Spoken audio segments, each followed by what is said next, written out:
زعفر جنی، پادشاه شیعیان اجنه. ماجرای زعفر، جن کافری که تاج پادشاهی را از علی ابن ابی طالب دریافت کرد چیست؟ چرا امام حسین علیه السلام به این جن و لشکریانش اجازه جنگیدن ندادند؟ آیا این قضایا سندیت دارد و معتبر است؟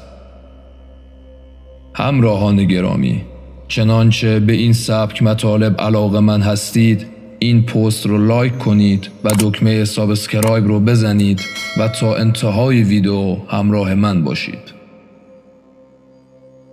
قضیه بئر ذات العلم یا همان چاه جنیان مربوط میشه به زمانی که پیامبر اسلام و لشکریانشان از جنگ سکاسک و سکون با فتح و خوشحالی برمیگشتند تا اینکه به زمین شوره‌زار و بی آب و علفی میرسند. هوا بسیار گرم و سوزان بود و لشکریان پیامبر به قدری تشنه بودند که توان راه رفتن نداشتند و همه جا رو تاریک و تار می‌دیدند. افراد حاضر از پیامبر خدا طلب راه حل کردند. حضرت فرمودند: آیا کسی از شما این منطقه را می‌شناسد؟ شخصی به نام عمرو بن امیه زمری عرض کرد: یا رسول الله، من این وادی رو میشناسم و مکرر از اینجا عبور کردم. این بیابان رو کسی برزق مینامند. در این بیابان هیچ پناهگاهی نیست. هیچ کس به این صحرای خوفناک نیومده مگه اینکه صدمات طاقت فرسایی نصیب او شده، چون که این مکان مقام جنیان سرکش و نافرمان و مسکن شیاطین و محل عبور ابلیسه. پیامبر دوباره رو به لشکریان خود کردند و فرمودند: اگر کسی بتواند این اطراف را بگردد و آب پیدا کند، من ضامن بهشت او می شوم. باز هم عمرو بن امیه رو به پیامبر کرد و گفت: یا رسول الله، در این بیابان چاهی هست که بهش بئر ذات العلم میگن. آبی سردتر از برف داره، اما احدی قادر به استفاده کردن از آن نیست، چون محل اجتماع اجنه و عفریت هاست. همان جنهایی که از سلیمان ابن داوود سرپیچی کردند و تمام مردم را از آب چاه منع کردند. هر کسی سمت چاه بره کشته میشه. حتی چندین بار لشکرهایی سعی کردند برن داخل چاه و فتحش کنند، اما اجنه و عفریت‌های داخل چاه همه لشکر رو سوزوندن. حتی سرهای قربانیان در اطراف چاه پیداست. اجنه با این کار خواستند به انس درس عبرتی داده باشند و دیگه هیچ کسی جرأت نزدیک شدن به این چاه رو نداره مگه اینکه از جونش سیر شده باشه. پیامبر در این لحظه فرمودند: لا حول ولا قوة الا بالله العلی العظیم. و دوباره رو به لشکریان خود کردند و فرمودند: کسی از بین شما هست که نزدیک چاه بشود و آب بیاورد تا من بهشت را برای او ضمانت کنم؟ شخصی به نام ابوالعاص داوطلب شد و رو به پیامبر عرض کرد: یا رسول الله، من چند وقت پیش با افراد زیادی به سمت این چاه رفته بودم که عفریت بزرگی از چاه بیرون آمد. کسانی که اسب تندرویی داشتیم فرار کردیم و افرادی هم که جا موندن همه سوختند و هلاک شدند. اما من اون زمان مسلمان نبودم، اما الان به برکت وجود شما و دین اسلام امیدوارم آسیبی به من نرسه و اگه اجازه بدین من میرم و برای شما و لشکریان آب میارم. پیامبر در حق او دعای خیر کردند و اجازه رفتن دادند. ابوالعاص با 10 نفر از سربازان شجاع به سمت چاه حرکت کرد. وقتی به نزدیک چاه رسیدن، عفریتی با قامت بلند و تنور کشان از چاه بلند شد. چشمهای آتشین داشت، دهنش مثل غار بزرگ بود. شعله‌های آتش به جای نفس از دهنش بیرون می اومد. تمام بیابان با آتش و دود احاطه شده بود. زمین از هیبتش به لرزه در اومده بود. سربازان خواستن فرار کنند که ابوالعاص گفت: ای برادران، از مرگ فرار می کنید؟ کنار بایستید و منو با این عفریت تنها بذارید.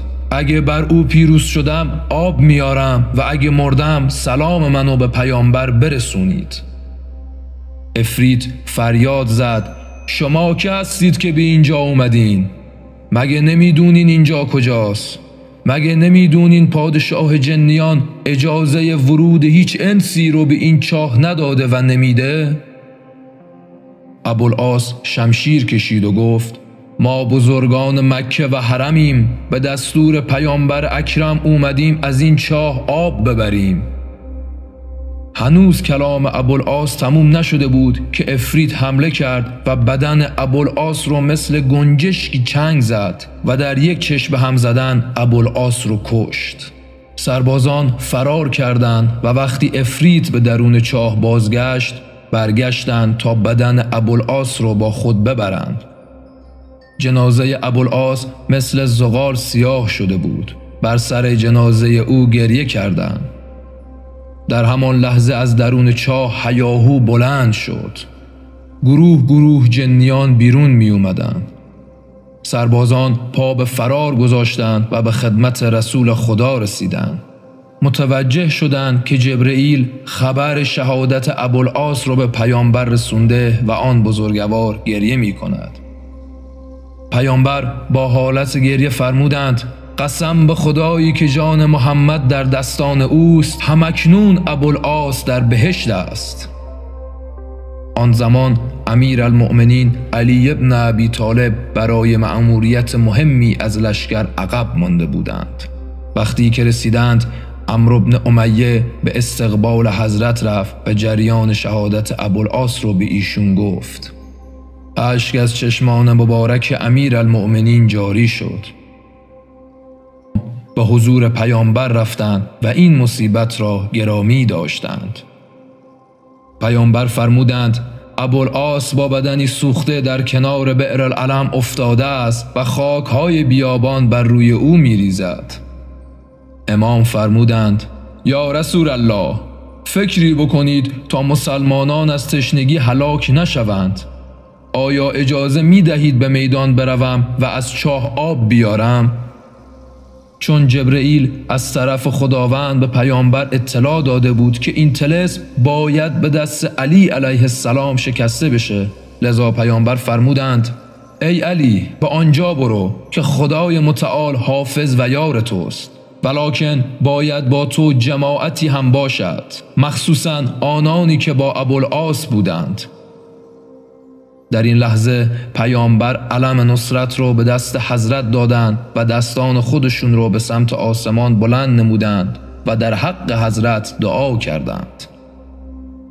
امام علی علیه السلام با تعدادی از سربازان به سمت چاه حرکت کردند. وقتی رسیدند به سربازان دستور دادند تا همه قرآن بخوانند و خود ایشان آیه قد جاء الحق و زهق الباطل ان الباطل کان زهوقا را قرائت می کردند، به این معنا که حق آمد و باطل از بین رفت.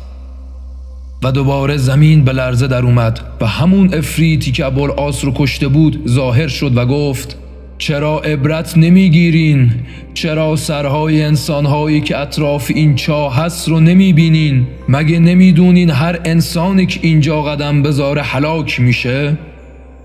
در این هنگام امیرالمؤمنین علی ابن ابی طالب نهیب زدند و نعره‌ای کشیدند که من علی ابن ابی طالبم و تمام شیاطین و جنهای مطرود و سرکش رو هلاک میکنم.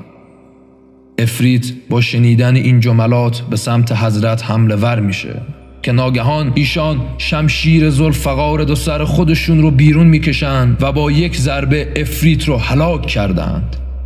در همون لحظه انگار آسمان به زمین اومد و عفریت مثل دو قطعه کوه در چاه افتاد.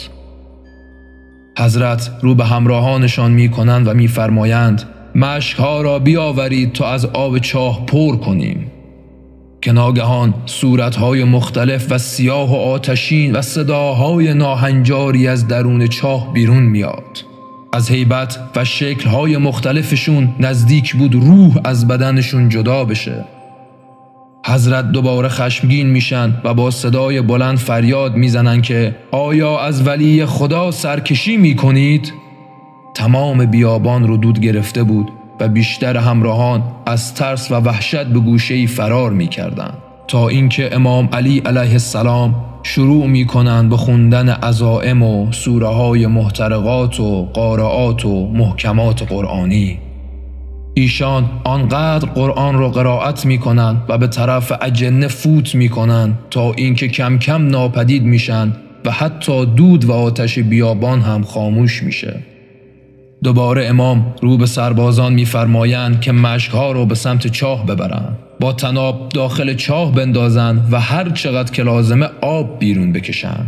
اما تا این کار رو میکنن اجنه طناب رو قطع میکنن و مشک رو بیرون میندازن.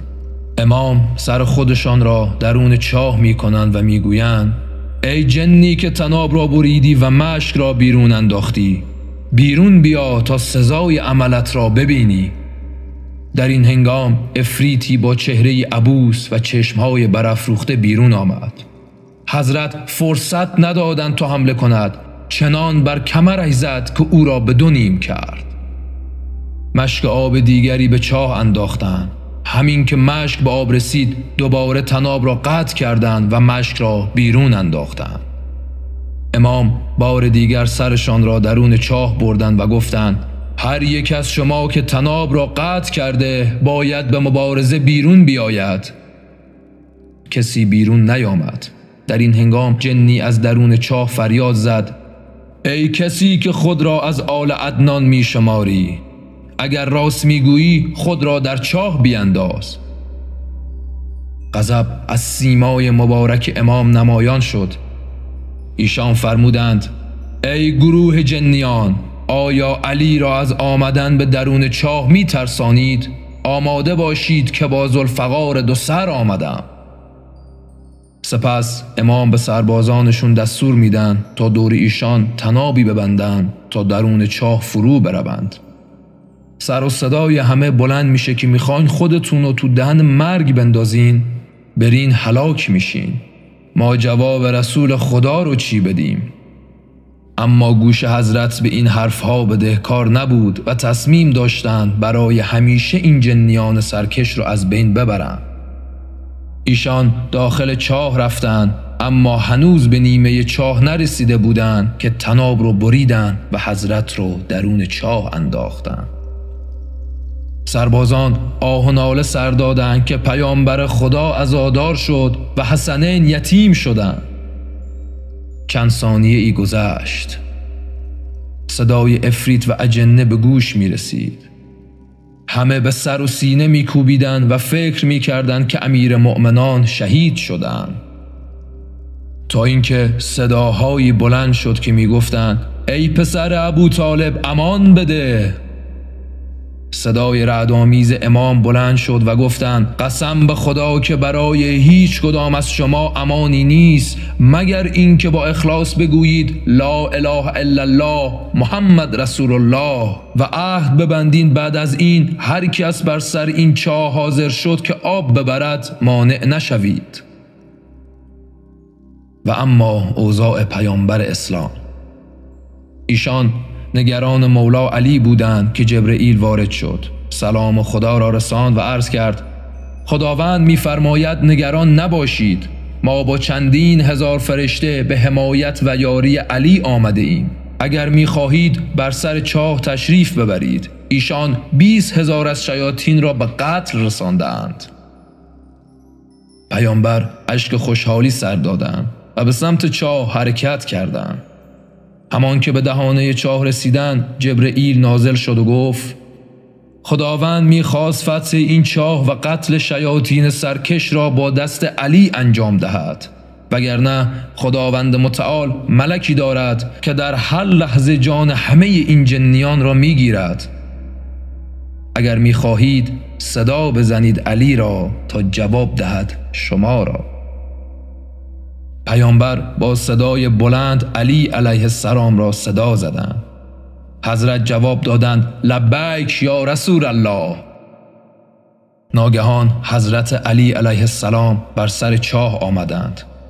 رسول خدا پیشانی ایشان را بوسیدند و فرمودند یا علی، من خبر دهم که تو در چاه چه کردی یا خودت میگویی؟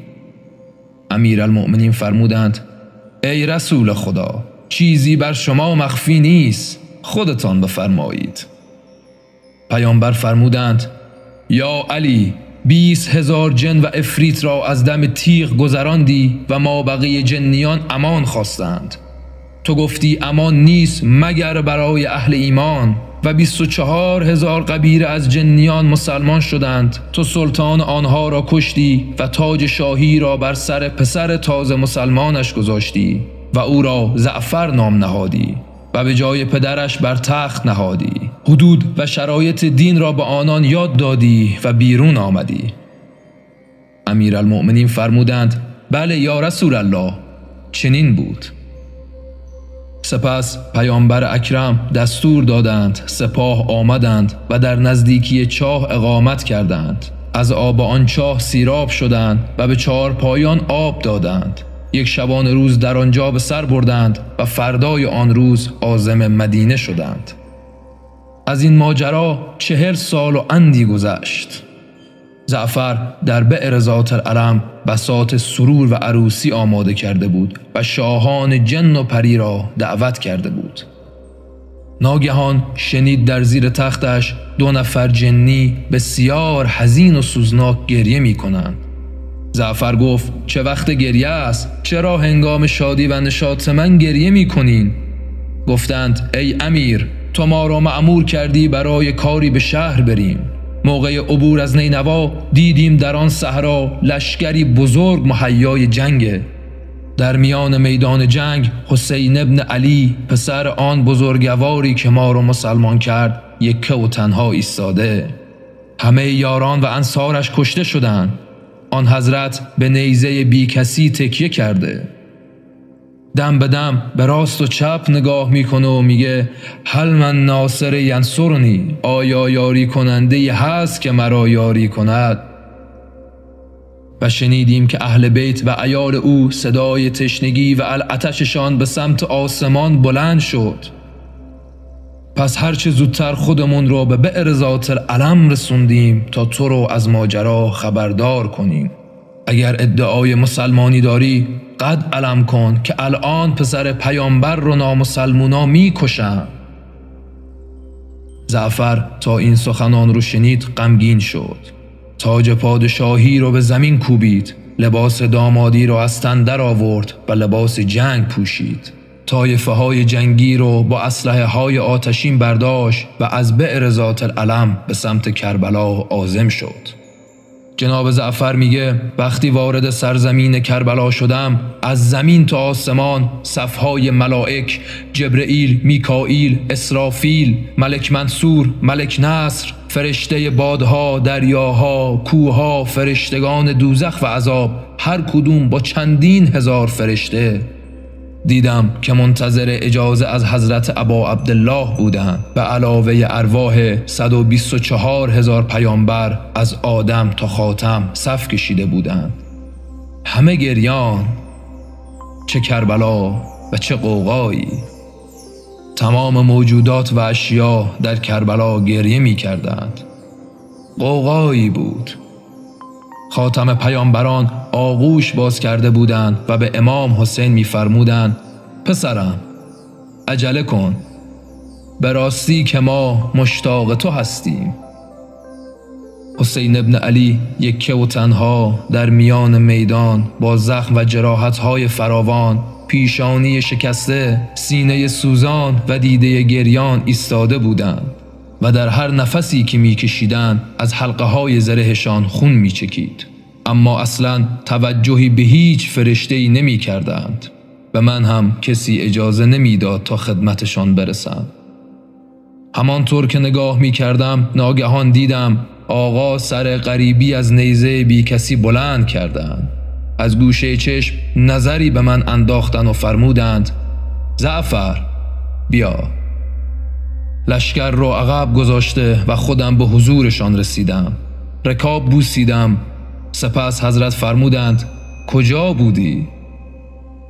عرض کردم قربانتان شوم، در بئر العلم مجلس عروسی داشتم. به من خبر دادند بدون درنگ با 36,000 اجنه به یاری تان اومدم. امام فرمودند جعفر زحمت کشیدی، خدا و پیامبر از تو راضی باشند. خدمت تو مورد قبول درگاه خداوند است. هرچه اصرار کردم امام حسین علیه السلام اجازه ندادند و فرمودند شما انسانها را میبینید اما آنها شما را نمیبینند و این کار از مروت به دور است. عرض کردم ما به صورت انسان ظاهر میشیم، اگه کشته بشیم شهید میشیم. فرمودند جعفر من از زندگی دنیا دل آزرده‌ام، این خاص خداست، ما باید به لقای او برسیم. اگر من در جای خود بمانم خداوند چگونه مردم را امتحان کند و از کردار زشتشان آگاه کند؟ امور این عالم باید به طور طبیعی پیش برود. مأیوسانه برگشتم. بساط شادی رو جمع کردم و اسباب عزا آماده کردم. مادرم به من گفت پسرم کجا بودی که اینقدر ناراحتی؟ گفتم مادر پسر آن بزرگواری که ما را مسلمان کرد اینک در کربلا یکه و تنها در برابر لشکر عظیم کوفیان است. من رفتم که ایشان را یاری کنم اما آن حضرت اجازه ندادند.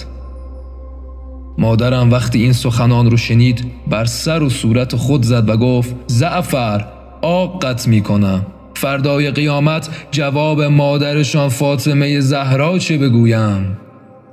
جعفر گفت مادر خیلی آرزو داشتم تا جونم رو فداش کنم اما اجازه ندادم. مادرم گفت بیا بریم، من همرات میام و از امام اجازه جهاد میگیرم. مادرم از جلو، من و لشکریانم از پشت سرش دوباره به سمت کربلا حرکت کردیم. هنگامی که به اونجا رسیدیم از لشکریان کفار صدای تکبیر شنیدیم. نگاه کردیم دیدیم سر مبارک و درخشان آقا امام حسین بالای نیزه است. دود آتش از خیمه ها بلند شده. مادرم خدمت امام سجاد علیه السلام رسید. از ایشان خواست تا با دشمنان بجنگند ولی آن حضرت اجازه ندادند و فرمودند در این سفر همراه ما باشید و شبها از اطفال و اهل بیتم مواظبت کنید که از بالای شتر بر زمین نخورند. سپس جنیان اطاعت کرده و تا سرزمین شام با اسیران بودند تا اینکه حضرت سجاد مرخصشان کردند. بعد از این واقعه جعفر لباس سیاه به تن کرد و چنان محزون بود که به هر چاله‌ای می رسید به یاد مصیبت ابا عبدالله آنقدر گریه می کرد که چاله از اشک پر می شد. جعفر پادشاه جنیان و یار وفادار اهل بیت. چندین سال قبل در یکی از مجالس حضرت ابا عبدالله صدای حزن‌آلودی به گوش می رسه که ای وای جعفر جنی فوت شد، ولی کسی دیده نمی شد. سکوت مجلس رو فرا می گیره. چند نفر که ایشون رو می شناختن شروع به شیون و گریه می کنن و میگن برای ایشون فاتحه ای بخونین چرا که به گردن انس و جن حق دارن. بعد از ایشون رهبری شیعیان اجنه رو پسرش جناب سعفر به عهده گرفتن و همکنون هم ایشون هستند. و اما بررسی سند. ملا حسین واعظ کاشفی در کتاب روضة الشهدا داستان جعفر جنی رو با خصوصیات و جزئیات ریز بیان میکنه، اما خیلی از محققان و عاشوراپژوهان این کتاب رو منبع درستی برای مراجعه نمیدونن. مثلا شهید مطهری ماجرای جعفر جنی رو از تحریفات عاشورا و از خیال پردازی های نویسنده این کتاب میدونه، اما تو فرهنگ عامیانه و در بین مردم در بعضی از مناطق ایران از جعفر جنی یاد میشه و حتی تعزیه ماجرای جعفر جنی رو اجرا میکنن. حتی در کرمانشاه و در تکیه معاون الملک کاشیکاری وجود داره که ماجرای زعفرجنی رو به تصویر کشیده. اما قضیه زعفرجنی و حضور سپاه زعفر در کربلا در هیچ یک از کتاب‌های معتبر شیعه و تاریخ اسلام وجود نداره. البته در کتاب بهارالانوار جلد 44 صفحه 330 مرحوم مجلسی از شیخ مفید نقل میکنه از امام سجاد علیه السلام که وقتی سیدالشهدا علیه السلام داشتن از مدینه خارج می شدند، گروهی از اجنه پیش حضرت اومدند و پیشنهاد کمک کردن به سیدالشهدا دادند، ولی آقا نپذیرفتند. اما در همین روایت هم از اسم و جزئیات اسمی نبرده و اشاره‌ای به این داستان و این جزئیات نکرده. برای همین محققانی مثل میرزا حسین نوری و شهید مطهری ماجرای زعفرجنی رو جزو تحریفات عاشورا میدونن و میگن نویسنده کتاب روضة الشهدا این داستان رو خلق کرده. در ضمن مرحوم آیت الله بهجت 20 روز قبل از ارتحالشان به موضوع جنیان پرداخت و گفت: پیرمردی بود، من خودم او را دیدم، شمالی بود، گفت داشتم میخوابیدم، دیدم قلقله‌ای برپاست. گفتم چه قلقله‌ای است؟ صدایی گفت: زعفرجنی، همان که آمده بود برای یاری امام حسین علیه السلام، حالا وفات کرده است. بنده از طریق دیگری هم شنیده بودم 20 سال قبل عده‌ای آمده بودند و در بعضی از خانه ها را زدند که زعفر وفات کرد. آن پیرمرد میگوید در همان حالی که داشتم میخوابیدم پرسیدم جانشین دارد؟ گفتند بله، جانشین دارد. پرسیدم اسم جانشینش چیست؟ گفت اسم پسرش که جانشین پدر است کامل یا سعفر می باشد. اما اینکه زعفرجنی همزمان آیت الله بروجردی فوت شده و ایشون دستور دادن که برای زعفر مجلس عزا برپا کنین هم ظاهراً سندی نداره، چون که تو هیچ کدوم از کتابها و تقریرات و داستان زندگی آیت الله بروجردی به این مطلب اشاره ای نشده و به نظر میرسه که این مطلب هم از اشتباهات سهوی مردم باشه، چون یه نویسنده‌ای وجود داره به نام سید علی اصغر شفیع بروجردی که تو کتاب خودش به داستان زعفرجنی اشاره کرده و احتمالاً مردم آیت الله بروجردی رو با ایشون که از اهل بروجرد بوده اشتباه گرفتند. تعزیه‌ای هم که از ماجرای زعفرجنی تو شهرهای مختلف اجرا میشه به این صورتی که با وزش باد یک گروهی از اجنه میان پیش اون شخصی که نقش ابی عبدالله رو بازی میکنه و از ایشون اجازه یاری و کمک میخوان که اتفاقا این تعزیه هم با اون داستانی که تو کتاب روضة الشهدا نقل شده کاملا مطابق همه و میخوره که تنها سند ماجرای زعفرجنی همین کتاب روضة الشهدا باشه. همراهان گرامی، ممنونم که تا انتهای ویدیو همراه من بودید. به خدا می سپارمتون.